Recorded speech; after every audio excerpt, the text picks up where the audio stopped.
चलो SSC GD साल paper part third आज इसमें तीसरा पेपर देखते हैं हम लोग। उससे पहले एक कल जो शास्त्रीय नृत्य बताए थे, शास्त्रीय नृत्य कितना बताया था? कुल 8 शास्त्रीय नृत्य। तो उसमें 7 ही लिखे थे और एक गलत हो गया था। एक भारतनाट्यम जो है, भारतनाट्यम ये कहाँ का नृत्य है? तमिलनाडु। उसमें गलती से जो है केरल लिख दिया गया है तमिलनाडु। उसको सही करो तुम, तमिलनाडु। और जो केरल का है वो कौन सा है? मोहिनी अट्टम। एक छूट गया था, मोहिनी अट्टम। साथ ही लिखे थे मोहिनी अट्टम। अब ये कुल 8 हो जाएगा। ठीक है, भारतनाट्यम सही कर लेना तमिलनाडु और मोहिनी अट्टम इसको केरल। ये कुल 8 हो गए।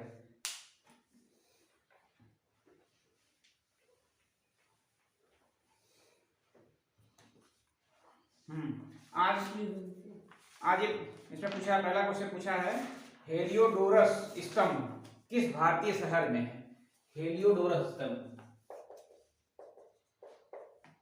डोरस स्तंभ ये पूछा है किस भारतीय शहर में है? तो ये जो है विदिशा में है। विदिशा मध्य प्रदेश में पड़ता है, एमपी में विदिशा। विदिशा और इसका वर्तमान में नाम जो है बेसनगर हो गया है। इसको भी कर लेना विदिशा में।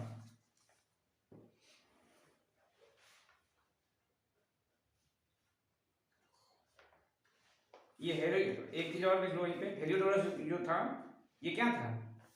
ये इंडो ग्रीक राजा था। इंडो ग्रीक के पढ़ाए थे हिस्ट्री तुम लोग को, तो इंडो ग्रीक राजा उसी का राजदूत था। इंडो ग्रीक राजा का राजदूत लिख लो। कभी कभी पूछ सकता है ये कहां से, इंडो ग्रीक राजा है। अगला पूछा है औद्योगिक संस्थाओं में भार उठाने के लिए जिस हाइड्रोलिक जैक का उपयोग किया जाता है वह भौतिकी के किस नियम पर आधारित है? हाइड्रोलिक जो देखते हो तुम लोग, गाड़ियां उठाने के लिए जो आता है जैक, जिसको जैक बोला जाता है, वो किस सिद्धांत पे कार्य करता है? तो वो पास्कल ने नियम दिया था ना सिद्धांत, पास्कल दा का सिद्धांत उनका, उस पे तो पास्कल के नियम पे कार्य करता है।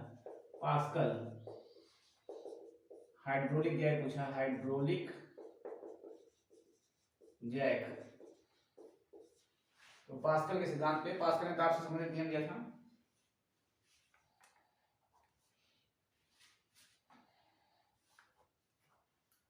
अगला जो है करंट से पूछा है, करंट को छोड़ के ये अगला फिर है दो क्वेश्चन लगातार करंट से पूछा है। ये पूछा है बर्फ से ढकी चोटियों वाली एकमात्र पर्वत श्रृंखला कौन सी है? तो बर्फ से ढकी चोटियों वाली एकमात्र पर्वत श्रृंखला ये हिमालय। ठीक है, हिमालय। बर्फ से ढकी चोटियां,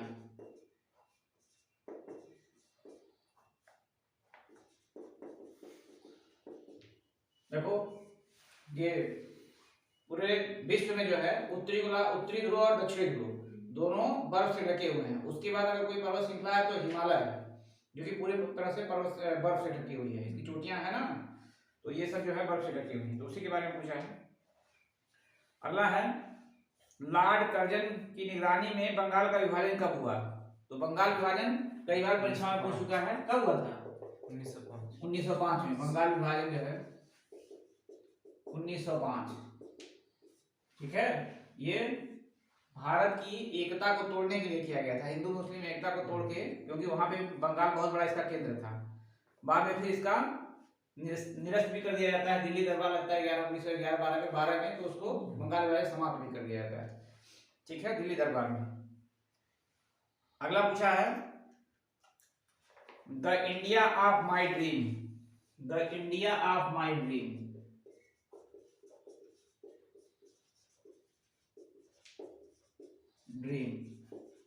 ये पूछा किसकी पुस्तक है? मतलब the India of my dream का हिंदी मतलब क्या हुआ? मेरे सपनों का भारत। ये किसकी पुस्तक है? ये गांधी जी की पुस्तक है। गांधी जी ने कई पुस्तकें और लिखी है ना। गांधी जी की और कुछ पुस्तकें लिख लो, आता रहता है गांधी जी पुस्तकों के बारे में। तो इसमें मेरी जीवन कथा, ये देखो मेरी जीवन कथा, रामनामा, गीता बोध, हिंद स्वराज, संक्षिप्त आत्मकथा, ये सब गांधी जी की पुस्तकें हैं। और भी हैं, लेकिन लिखवा देंगे जब अलग से, जब ये एक बार ये जो एक बार चल रहा है सिलेबस से एक बार खत्म हो जाएगा सारा साल पेपर, तो जो मेन क्वेश्चन जिस टॉपिक से आया है उस टॉपिक को अलग अलग से बता देंगे। अभी जो है बहुत लंबा ना हो, इसके वजह से इसको छोटा ही बता रहे हैं। अगला देखो, अगला क्वेश्चन है, नोगकर्म नृत्य उत्सव किस भारतीय राज्य में मनाया जाता है? नोगकर्म, नोगकर्म नृत्य उत्सव,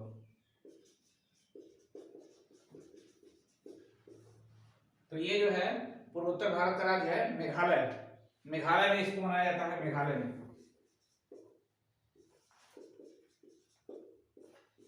मेघालय ये एक तरह का धार्मिक पर्व है जो कि वहाँ के युवाओं द्वारा मनाया जाता है। युवाओं और विवाहित महिलाएं जो होती हैं और पुरुषों द्वारा मनाया जाता है। देवताओं को खुश करने के लिए, उनको धन्यवाद देने के लिए इसको मनाया जाता है। नृत्य से देखो लगातार पूछ रहा है, हर राज्य का अलग अलग अपना नृत्य है, शास्त्रीय सबसे हर बार पेपर में पूछ रहा है। ये इस चीज को जो है बढ़िया से देख के तुम नृत्य एक एक राज्य का बढ़िया से तैयार करो। अगला है, दुनिया की आधे से अधिक जैव विविधता कहाँ पाई जाती है? जैव विविधता से भी एक ऐसा टॉपिक है जिससे हर बार क्वेश्चन पूछता है। जैव विविधता,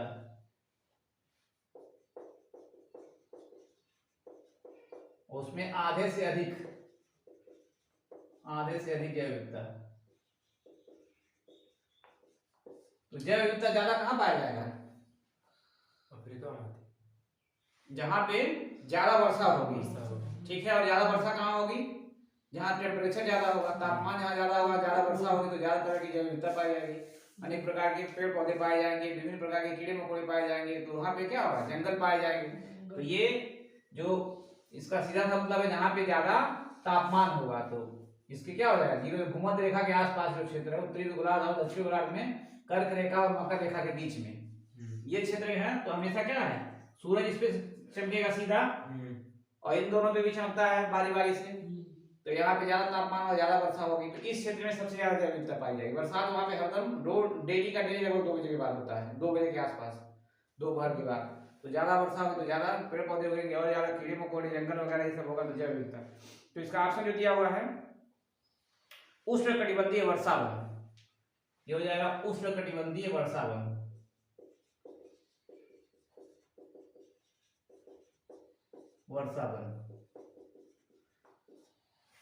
यहाँ पे क्या होगा? ज्यादा तापमान भी होगा और ज्यादा वर्षा भी होगी, ठीक है, और ज्यादा जैव विविधता भी पाई जाएगी। तो जैव विविधता पे अलग से बनाएंगे जब ये सीरीज खत्म हो जाएगी, तो जैव विविधता नृत्य इन सबों पे जो मेन हाईलाइटेड टॉपिक है उसके बारे में तो बताएंगे उसमें। पहले एक बार ये सीरीज खत्म हो जाए। अगला पूछा है, मजम उल बहरैन पुस्तक के लेखक कौन है? मजम उल बहरैन, मजम उल बहरैन, इस पुस्तक के लेखक कौन है? तो ये मजम उल बहरैन जो है, शाहजहां का सबसे बड़े लड़के का क्या नाम था? शाहजहां के दारा शिकोह उसकी पुस्तक है।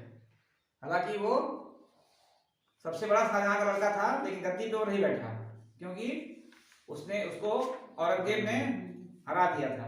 उत्तराधिकार का युद्ध हुआ था शाहजहां के लड़कों में। शाहजहां के कितने लड़के थे?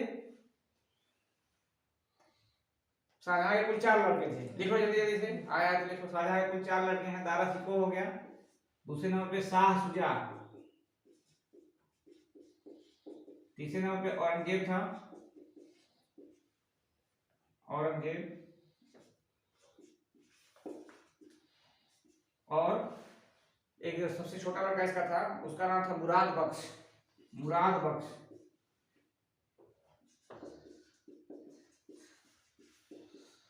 सबसे बड़ा दारा शिकोह था और सबसे छोटा मुराद बख्श था। और इसकी 3 लड़कियां भी थी। कुल 7 संतानें थी शाहजहां की, ठीक है। इसकी माता का नाम जो है दारा शिकोह का, की माता का नाम मुमताज था, ठीक है। इनके बीच में उत्तराधिकार का युद्ध कई बार पूछ चुका है। उत्तराधिकार का युद्ध किनके बीच में हुआ है? तो धर्मद का युद्ध, सामूगढ़ का युद्ध, देवराली का युद्ध, ये सब इन्हीं के बीच में हुआ है। अलग से जब इसको हिस्ट्री में बताया जाएगा तब बताएंगे। तो ये एक चीज और इसमें महत्वपूर्ण है कि दारा शिकोह ने बहुत सारे उपनिषदों का फारसी में अनुवाद किया था। संस्कृत में सारे उपनिषद थे, उसको फारसी में अनुवाद किया था। ये बहुत विद्वान आदमी था और ये यही शासक बनता था। इसको शाहजहां को जो है इसको इसका प्रिय भी पुत्र था, लेकिन इसको औरंगजेब ने जो है धोखे से मार दिया था। दो तीन युद्धों के बीच में हुए थे। तो उसका लिख लो कि उपनिषदों का फारसी से हिंदी में अनुवाद किया था इसने। फारसी से कह रहा हूँ, फारसी संस्कृत से उपनिषद किसमें थे? संस्कृत भाषा में, फारसी में भाषा में उसका अनुवाद किया था। और सिर ए अकबरी के नाम से उसको जाना था, अकबर के नाम से, सिर ए अकबर। कभी पूछ सकता है सिर ए अकबर।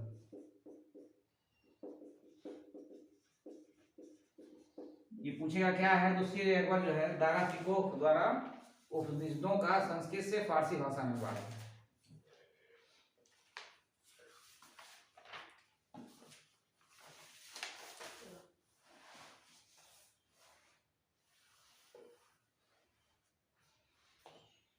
अगला पूछा है मौलिक अधिकार किस देश से लिया गया है?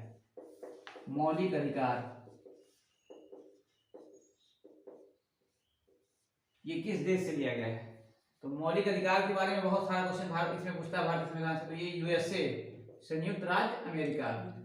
भारतीय संविधान के किस भाग में दिया गया है? भाग 5, 4, 3 में, भाग 3 में दिया गया है। एक्ट कहां से कहां तक है?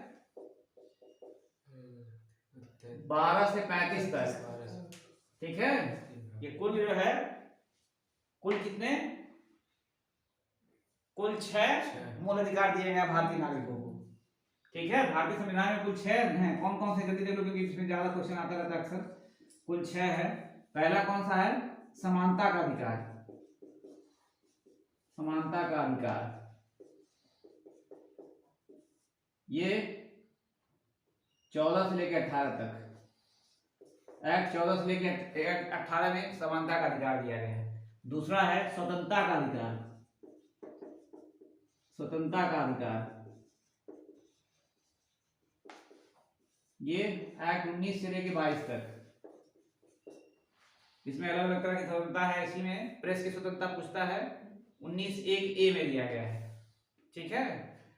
फिर शोषण के विरुद्ध अधिकार, शोषण के विरुद्ध अधिकार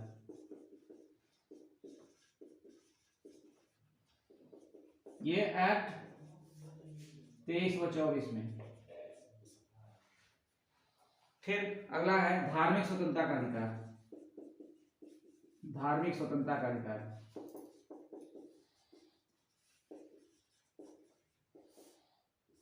ये एक्ट 25 से 28 तक, 25 से 28।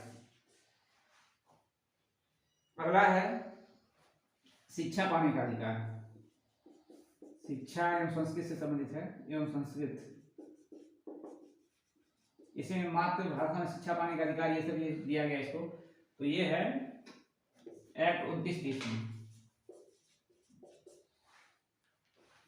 और लास्ट है संवैधानिक उपचारों का अधिकार।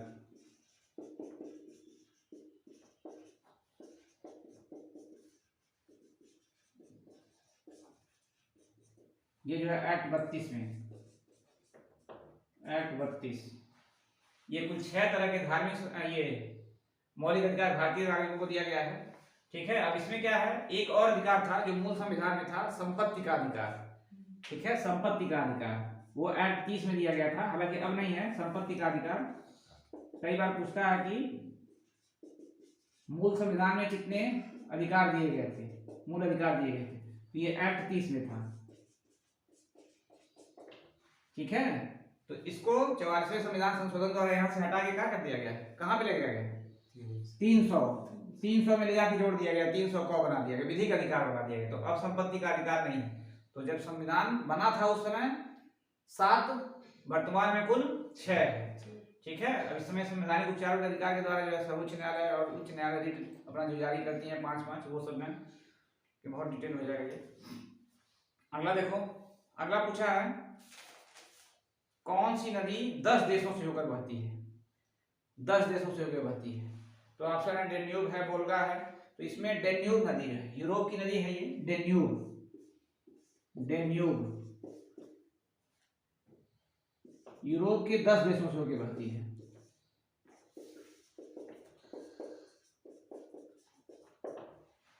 ठीक है, हालांकि यूरोप की सबसे लंबी नदी वोल्गा है, वोल्गा सबसे लंबी नदी है, लेकिन डेन्यूब जो है सबसे अधिक देशों से होकर बहती है। ये महत्वपूर्ण नदी है, कई बार पूछ चुका है डेन्यूब, ये 10 देशों से होकर बहेगी।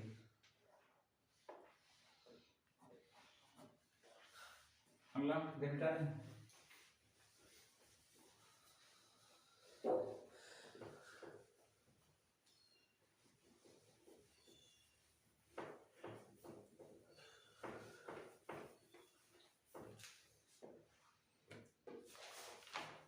अगला देखो करंट से पूछा है, पैरालंपिक वाले में। उसके बाद से पूछा है प्राचीन काल में बौद्ध काल के दौरान कपिल वस्तु के शासक कौन थे। ठीक है, बौद्ध काल के दौरान कपिल वस्तु के शासक तो कौन हो जाएगा, कपिल वस्तु के शासक। तो इसमें ऑप्शन दिया है, शाक्य दिया है, लिच्छवी दिया है, गुप्त दिया है, मौर्य दिया है। तो शाक्य थे ना, गौतम बुद्ध के पिता, चाहे गौतम बुद्ध किस वंश के थे, तो शाक्य वंश के। तो शाक्य वंश का शासक था वहां पे कपिल वस्तु में, शाक्य।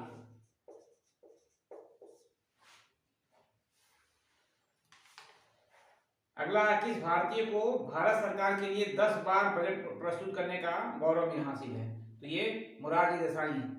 मोरारजी देसाई जो है, इनको 10 बार बजट पेश करने का था, मोरारजी देसाई।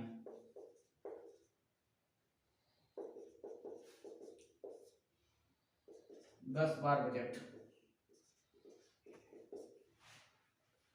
ये भारत के प्रधानमंत्री तो केवल 2 ही साल थे, 2 साल के लगभग में, लेकिन वित्त मंत्री के रूप में उन्होंने बजट पेश किया है। अगला दिया है, किसी देश में बजट घाटा और यह स्थिति लंबे समय तक बनी रहती है तो इसका परिणाम क्या होता है। तो जब भी बजट घाटा जब बढ़े, जब लंबे समय तक बना रहे तो क्या होगा, कर्ज बढ़ेगा। बजट घाटा जब लंबे समय तक बना रहेगा तो क्या होगा, कर्ज बढ़ेगा उस देश पे। अभी जल्दी तुम लोग को इकोनॉमिक्स में पढ़ाई थे, घाटा कितने प्रकार का होता है मेन रूप से, राजस्व घाटा के बारे में बताया गया था, पूंजीगत घाटा के बारे में बताया गया था, बजट घाटा के बारे में बताया गया था। ठीक है, तो राजस्व आय और राजस्व व्यय, पूंजीगत आय पूंजीगत व्यय और बजट घाटा, ये सब बताया गया था। तो बजट घाटे में जब भी लंबे समय तक ये रहेगा तो जाहिर सी बात उसको पूरा करने के लिए क्या लिया जाएगा, कर्ज लिया जाएगा उसको पूरा करने के लिए, तो कर्ज बढ़ता है। अगला पूछा, भारतीय खाद्य निगम एफसीआई की स्थापना कब हुई थी। ये 1665 में हुई थी एफसीआई की स्थापना, 1665।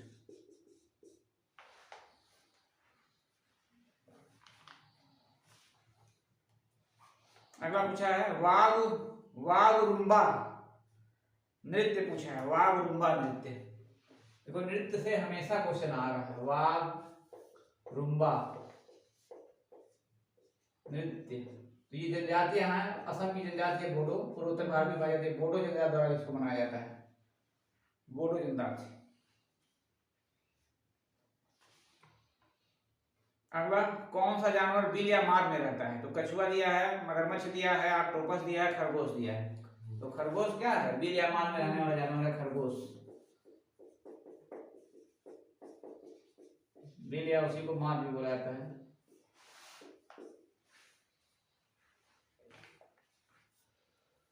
अगला पूछा है, विश्व में किस देश की साक्षरता सबसे अधिक है। तो सबसे अधिक साक्षरता वाला देश रूस है, लगभग 100% है उसकी, रूस सबसे अधिक साक्षरता,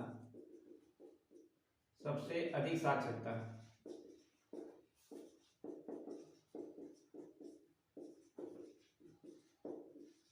तो ये रूस है, लगभग 99.68, लगभग 100 के करीब है इसकी साक्षरता दर। जितने भी वयस्क लोग हैं सब साक्षर हैं, बच्चों को छोड़ दिया जाए तो सब वयस्क सब साक्षर हैं। अगला ये करंट से पूछा है। फिर एक पूछा है क्वेश्चन, कचरे को अस्थायी संग्रहण जगह पर ले जाने वाली बीमारियों से बचने के लिए रिहायशी इलाकों से ठोस कचरे के पृथक्करण के लिए किस प्रकार की सफाई व्यवस्था की आवश्यकता होती है। तो जैसे शहर होता है तो शहर में जगह तो होती नहीं है, शहर में क्या है, चारों तरफ मकान, हर जगह मकान, सड़कें, यही सब होता है। तो कचरा यहाँ जमा होगा तो इसको यहाँ से हटाने के लिए क्या किया जाता है, गाड़ियों में भर भर के दूर ले जाया जाता है, शहर से बाहर ले जाया जाता है। तो शहर से बाहर क्या किया जाएगा, इसको कहीं जमीन रहेगी, गड्ढा रहेगा, गड्ढा खोद खोद के उसमें डाल दिया जाता है। ठीक है, तो वही पूछा है कि कहाँ पे किया जाता है, तो इसको भू भराव, मतलब जमीन खोद के उसमें भरना, वहां पे शहर से दूर ले जाके बाहर शहर के भू भराव। ये एसएससी का ये है कि 4-5 क्वेश्चन जरूर जो है क्या करता है, कॉन्सेप्ट बेस्ड दे देता है। इसमें कुछ ज्यादा है नहीं, बाहर शहर के बाहर जो गाड़ियां लगी रहती है ले जाके वहां पे जमीन खोद के उसमें डाल दिया जाता है, तो भू भराव उसको बोला जाता है। और लास्ट क्वेश्चन है कि कांग्रेस ये पूर्ण स्वराज की मांग किस अधिवेशन में किया था, कांग्रेस ने पूर्ण स्वराज, ये भी क्वेश्चन कई बार आता है, पूर्ण स्वराज की मांग। तो ये जो है लाहौर अधिवेशन 1929 में हुआ था, लाहौर में 1929 में लाहौर अधिवेशन में। कई बार ये क्वेश्चन आ चुका है, लाहौर पूर्ण स्वराज की मांग किस अधिवेशन में, तो लाहौर अधिवेशन देखो ये 26 जनवरी को ही किया गया था, 26 जनवरी को। इसी वजह से क्या किया था, 26 जनवरी को संविधान दिवस के रूप में मनाया जाता है, 26 जनवरी को इसको किया गया था। तो ये आज के कुल लगभग 20 से 22 क्वेश्चन है, क्योंकि करंट 3-4 क्वेश्चन छोड़ के ये है। अब इसमें जैसे जैसे ये साल हो रहा है, ये पता चल रहा है ना कि किस टॉपिक से ज्यादा आ रहा है। तो जब एक बार ये पूरा सीरीज साल हो जाएगा तो कौन मेन टॉपिक है, जैसे नृत्यों वाला हो गया, उसके अलावा जैव विविधता से देखना हमेशा पूछ रहा है, ये सब चीजें अलग से फिर एक एक के बारे में बताया जाएगा। ये बहुत जरूरी है कि इसको पेपर को तुम लोग सब बढ़िया से तैयार करो।